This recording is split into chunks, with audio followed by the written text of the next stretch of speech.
At this juncture, we are giving our next speaker a chance to talk. And this speaker is none other than our young and vibrant economist, Dr. Honorable Marial Dongrin Ater. He is not just a Minister of Finance, as far as I know him, but a proven economist justified by his tireless work to make economic recovery in our nation and state. Dr. Marial, feel at home, make your remark, comrade. Thank you. Thank you.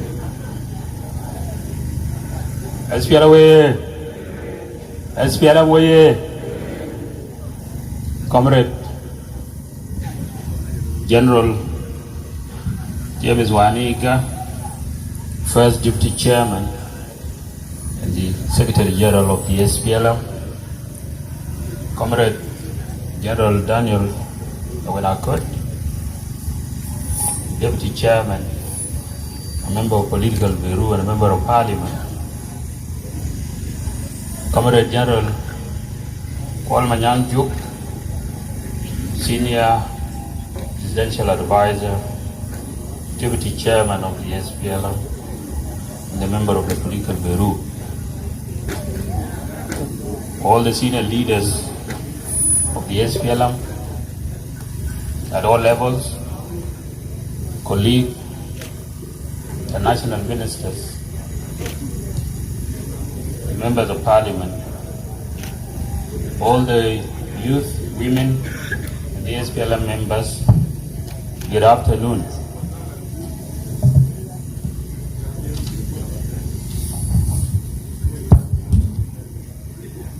I would like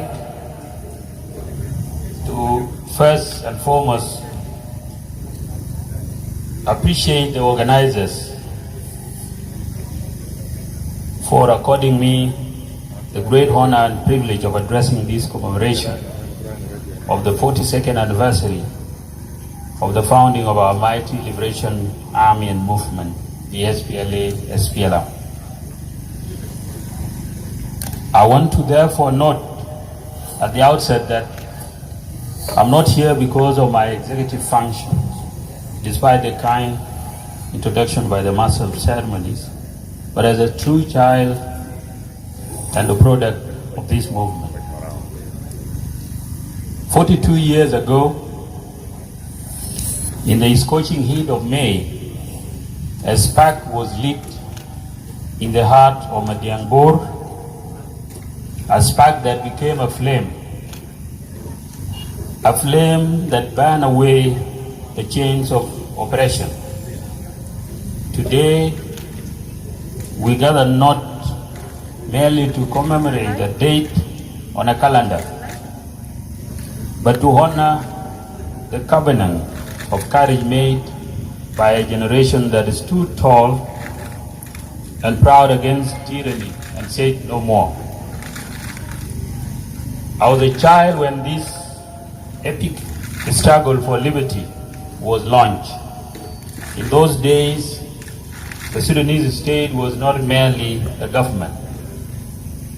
It was a machine and a systematic oppression. A system that saw our land as a loot to be exploited, our people as irrelevant burdens to be coerced, and our cultures as unworthy traditions to be erased. On May 16, 1983, our late hero, Terbino Kwanyenbol, ignited the fuel of the revolution. Together with their leader, John Garang, his comrades, William Nguyen, Salva Kiir Mayardit, Jagaya Tem, and countless unnamed heroes, began one of the most incredible struggles for liberty against one of the most entrenched systems of racial and religious discrimination on the African continent. They stood up against that powerful system and declared, "We are all human beings, We are equals. We will be free.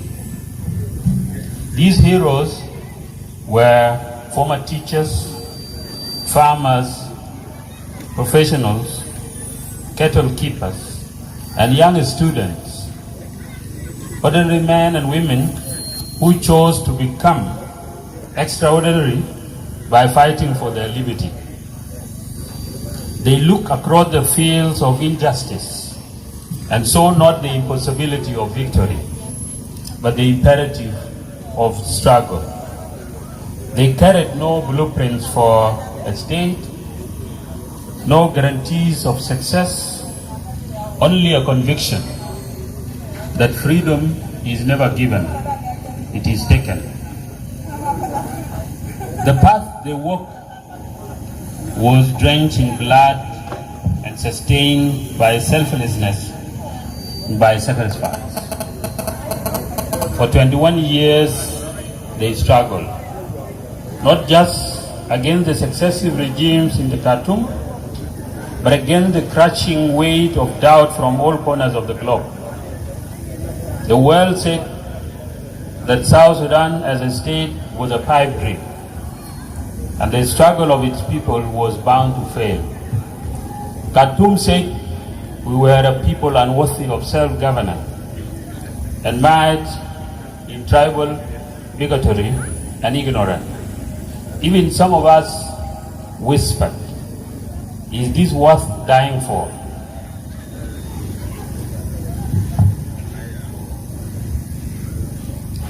On January 9, 2005, the world was forced to stand still and witness the recognition of our sacred right to self-determination as the people of this great land converge in Kenya at Nyayo Stadium, Nairobi. The Comprehensive Peace Agreement, CPA, was not just a document to end a protracted conflict. It was a testament to the power of an idea that a few brave hearts hatched that day 42 years ago. On July 9, 2011, that idea became a nation with a flag fluttering proudly among all sovereign nations. But independence is not the end. It was the beginning. Like all newborns, South Sudan entered the world crying, fragile, yet very determined and alive. The challenges we face today, such as political tension, ethnic divisions, economic decline, etc., are the growing pains of a nation in the establishment phase. Our founders did not promise paradise. They promised future generations an opportunity to build our state. The chance to build, to stumble, to rise again. John Garang and his comrades upheld a vision that was not of a land without problems, but of a people with the courage to solve them. Yet today, some have forgotten this. They see our challenges and say, this is not what we fought for. To them I say, the revolution was not a magic spell. It was a call to never-ending labor. Our heroes did not hand us a finished house. They gave us bricks, mortar, and the duty to build.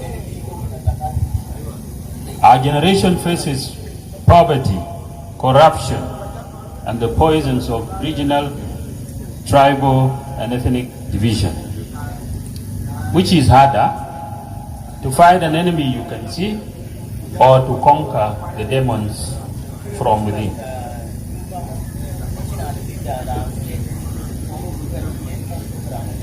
Our founders did not have functional roads, great armaments, or technology to match an organized and well-equipped Sudanese army.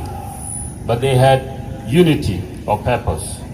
They had a cause greater than themselves. That is our inheritance. That is our weapon. And so, the question before us is this: will we be worthy of their sacrifice? They are gathered here in front of us in this field. The generation of 1983 that bravely faced guns and tanks, and to the youth listening today, you are the children of lions, tigers, and hippos. The same blood that flowed in Garang veins flows in yours. The same fire that lit Shagayatem's resolve must light yours. When Salva Kiir stood in the bush with a rifle and a dream, he did not fight for a flag, he fought for you. Let us honor the past by honoring the present. Let us build schools where once there were trenches. Let us plant crops where once we buried martyrs. Let us turn guns into plowshares, checkpoints into marketplaces. Let us reject the petty division that shame our history. The SPLM, SPLA was not a movement of one tribe or one region. It was a combination of all the marginalized: Dinka, Nuer, Bari, Shiluk, all bound by a common fear and a common dream. That dream lives only if we nurture it. And to all of us who have had the privilege to lead today, remember that power is not a prize, it is a sacrament. Every decision, every law, every pound spent must answer the question: does this honor the sacrifices of the martyrs of 104, 105 in both? Does it reflect the ideals extolled by Jamus, Tiger Timsar Division, the Red Army, and Katiba Banat?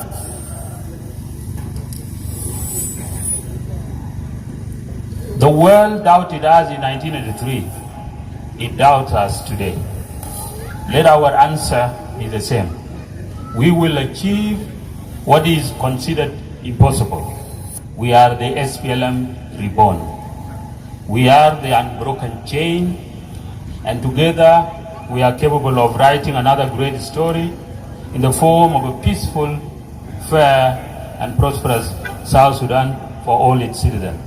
Long live South Sudan, long live the SPLM, long live the spirit of May 16. Thank you very much.